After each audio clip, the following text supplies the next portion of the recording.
Assalamualaikum warahmatullahi wabarakatuh. Kami dari kelompok 1. Hari ini kita akan mewawancarai mengenai topik ekonomi regional, yaitu industri dan jasa. Dan topik yang akan kita ambil kali ini yaitu jasa yang bercontohkan salon kecantikan, lebih tepatnya hair style studio di Jakarta Selatan. Kami beranggotakan dari Gibran Rakaswi Razak. Ya, perkenalkan, nama saya Gibran Rakaswi Razak. Dan saya Muhammad Aril Fatah. Saya adalah Fahri Wildan Gani. Dan yang keempat, Dan saya Muhammad Alif Akbar Senjani. Dan saya yang kelima, Muhammad Nuzla Sidki. Mari kita lanjut ke video wawancara dengan narasumber yang kita dapat. Let's go. Oke guys, kita langsung aja nih.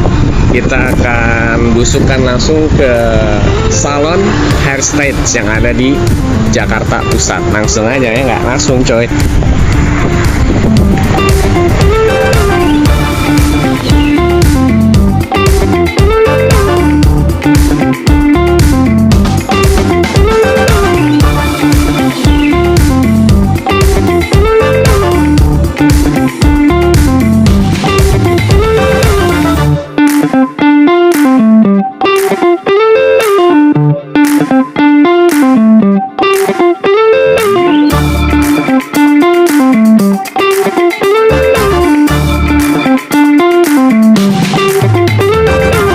Assalamualaikum warahmatullahi wabarakatuh. Kita di sini bersama rekan kita Fahri Wildan Gani. Dan kami dari kelompok 1. Alhamdulillah kita sudah sampai di lokasi Hair Style Studio Salon Kecantikan Blok M Jakarta Selatan. Di sini kita ingin bertanya kepada narasumber, yaitu seorang manajer yang kita sebut dengan Ibu siapa? Assalamualaikum warahmatullahi wabarakatuh. Nama saya Ana Alwi. Saya selaku manajer di Hair Style Salon gitu kecantikan di Jalan Ciranjang, Blok M Jakarta Selatan. Untuk hari ini kabarnya Ibu bagaimana? Alhamdulillah baik, sehat. Semoga kita semua sehat ya. Nah, kita di sini ingin bertanya Bu tentang mengenai salon ini terlebih dahulu. Ini terletak di mana, di pusat kota? Iya, ini di pusat kota, tepatnya Jalan Ciranjang nomor 34, Kebayoran Baru, Jakarta Selatan. Dan mereka tepatnya saya lebih tahu depan rumahnya Pak Haritanu, bos MNC. Jadi seberang salon kita, depan rumah Pak Haritanu, otomatis lokasinya jadi strategis. Untuk salon ini sebelumnya emang khusus untuk orang-orang yang konglomerat atau emang bisa untuk orang-orang yang seperti biasanya, atau emang khusus orang-orang yang di rata-rata mau ekonomi ke atas gitu? Hairstyle ini sih konsepnya sebenarnya random ya untuk semua kalangan. Tapi sasaran kita lebih ke fashionable dan menengah ya, middle up. Lebih mengincar ke anak muda ke atas. Untuk pangsa anak mudanya mungkin sekarang tuh kan lagi ramainya konten ya. Jadi alhamdulillah banyak selebgram yang di sini seperti Rachel Fenya. Sekarang juga ada yang lagi treatment Tina segala macam seperti itu. Dan untuk yang ke atasnya itu alhamdulillah salon kami itu udah punya customer yang loyal, langganan tetap, kalangan dari pejabat, dari kalangan diplomat segala macam seperti tapi kita nggak bisa sebutin ya karena itu lebih ke privasi. Dan mereka itu treatmentnya otomatis regenerasi, jadi bisa dari ibunya bawa anaknya sampai ke tantenya, jadi rekomen dari mulut ke mulut. Itu memang marketing yang paling bagus. Sangat bagus, salon ini kita doakan untuk terus maju dan terus berkembang ya. Untuk selanjutnya Saudara Fahri silakan untuk masuk ke materi. Pertama, kita ada mengenai produk impor. Gimana sih kalau misalnya produk impor tuh kena biaya operasional salon rambut dan kecantikan itu mengalami kenaikan dalam pajaknya? Memang hairstyle ini dari dulu standar produknya kita memang menggunakan produk impor semua. Kita memakai untuk treatment rambut, kita memakai produk Davines itu dari Italia. Jelas tuh impor. Dan untuk colornya kita pakai produk Kyun dari Italia juga. Jadi memang standar kita memang produknya impor. Bagaimana kebijakan pajak ini mempengaruhi? Pasti ya mempengaruhi. Kita otomatis harus mengikuti nilai beli ya, nilai jualnya. Mungkin ada sedikit kenaikan, walaupun kita udah berusaha betul standar paksa. Tapi kenaikan itu kita imbangi dengan servis kita mungkin yang lebih. Mungkin dari waktunya, seperti kita kan terkenal dari treatmentnya ya, dari masasnya. Karena terapis kita tuh udah berpengalaman. Jadi mereka tuh soundingnya adalah di hair stage itu pijatnya enak gitu.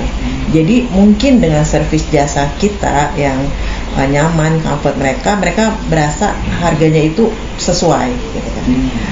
Jadi compare lah, oke. Jadi mudah-mudahan walaupun ada kenaikan harga, dan kami harap sih pemerintah itu harus lebih concern bagaimana supaya barang impor itu tidak selalu price gitu kan. Itu aja sih keharapan kami dari bisnis salon jasa ini. Baik, berarti bisa dilihat kalau emang kebijakan dari jasa itu seperti salon itu yang apalagi yang membutuhkan produk-produk impor itu sangat terpengaruh dari kenaikan harga pajak yang telah ditetapkan oleh kebijakan fiscal pemerintah. Oke, sekarang kita masuk ke pertanyaan yang kedua ya. Ya, lanjut untuk pertanyaan berikutnya, yaitu mengenai kebijakan sosial, khususnya kebijakan sosial pemerintah dan berkaitan dengan karyawan, khususnya di salon ini. Nah, kita langsung lanjut aja bertanya ke Ibu Manajer. Bagaimana Ibu tanggapan Ibu mengenai kebijakan sosial pemerintahan bagi karyawan, dan khususnya untuk karyawan salon ini? Pastinya ya, kami akan mengikuti standar dari pemerintah ya untuk kebijakan karyawan dan untuk kesejahteraan mereka. Di luar itu memang itu udah kewajiban kami ya sebagai pengelola, sebagai company, supaya apa? Supaya karyawan itu loyal. Karena suatu perusahaan atau company dan untuk kami ya salon ini sangat tergantung pada karyawan. Kami mempunyai sistem yang kayak komisi dan juga mempunyai sistem gaji. Karena karyawan buat kami itu sebenarnya adalah partner kerja. Karena mereka lah yang mendatangkan tamu, customer, yang mendatangkan income. Jadi bagaimana kita nge-treat mereka supaya mereka tetap loyal.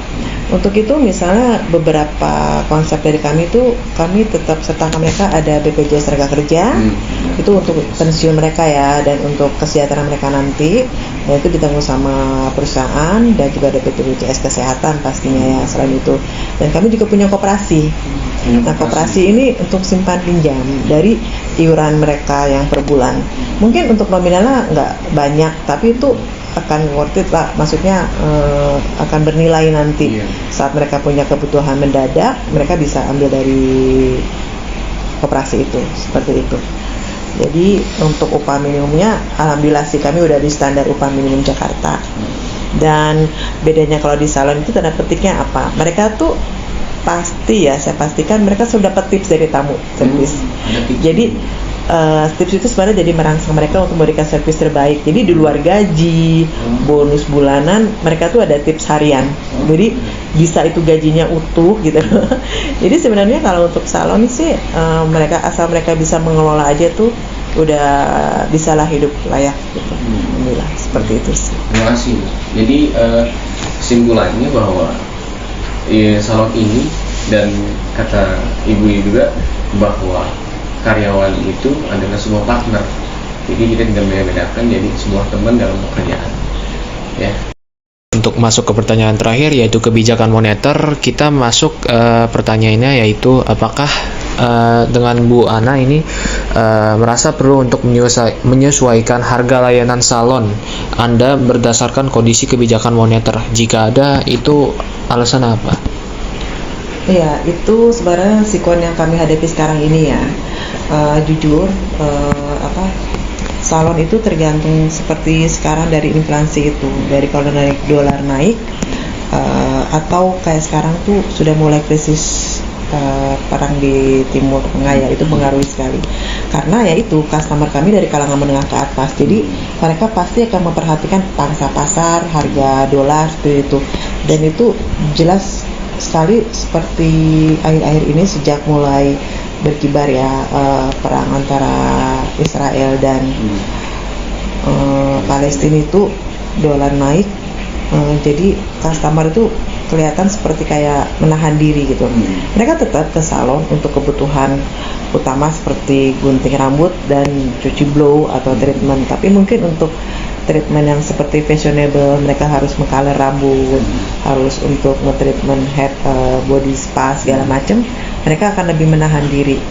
Jadi untuk inflasi ini kita tidak serta-merta tuh langsung menaikkan harga, karena kedatangan customer aja kita sudah berkurang. Jadi kalau kita tambah dengan kenaikan harga pasti akan semakin berkurang ya. Jadi untuk sementara ini kami masih bertahan dengan harga yang ada gitu loh. Tapi kami akan coba dengan menjaring melalui sosmed ya, Instagram, Facebook, bagaimana servis di salon kami dengan tren yang lagi fashionable, yang lagi viral, atau kedatangan selebgram itu yang kami update. Bismillah, kami yakin sih semoga kita bisa bertahan, dan karena masyarakat kita memang apalagi di Jakarta nih, masyarakat yang fashionable ya, mereka pasti melihat apa sih lagi viral ya, lagi in. Insya Allah lah dengan trik itu kita tetap bisa bertahan. Kita berdoa untuk KLB DKJ tetap optimis ke depannya semua.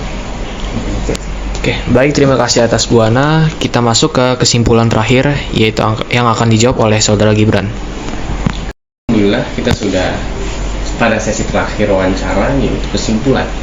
Jadi yang saya bisa dapat daripada wawancara bersama Ibu Ana ini, bahwa yang pertama, khususnya pada salon ini, dalam kebijakan fiskal itu sangat mempengaruhi, karena rata-rata salon ini mempunyai banyak barang-barang impor, yang dimana impor itu dari Italia.